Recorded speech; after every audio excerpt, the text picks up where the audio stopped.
UK Prime Minister Kemi Badenoch seeking relevance, appointing herself as the saviour of Western civilization. Starmer and Badenoch clash over defence spending.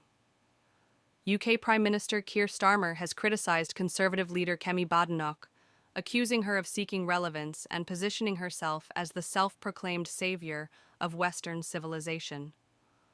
Badenoch, a British Nigerian politician, has repeatedly criticised Nigeria in recent remarks, prompting a strong response from Nigeria's Vice President, Kashim Shettima, who pushed back against her narratives. The latest dispute arose during a debate on the UK's defence budget. According to the BBC, Badenoch challenged Starmer over his claim that the government's planned increase in defence spending would amount to £13.4 billion. The Prime Minister had announced that the UK would reallocate aid funds to increase military spending to 2.5% of gross domestic product (GDP) by 2027, aligning with former US President Donald Trump's call for European allies to boost their defense contributions. During Prime Minister's questions, Badenoch pressed Starmer on whether the actual increase was £13.4 billion or £6 billion, as Defense Secretary John Healey suggested when adjusting for inflation.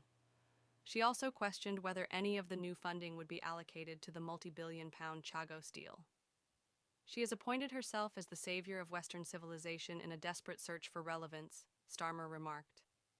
Badenoch continued to press the Prime Minister, citing the Institute for Fiscal Studies (IFS) claim that the government was playing silly games with numbers.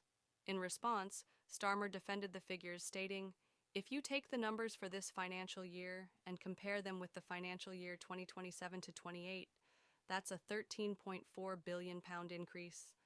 That's the largest sustained increase in defense spending since the Cold War, ensuring the security and defense of our country and Europe." Despite his explanation, Badenoch remained unconvinced, demanding further clarification on the conflicting numbers.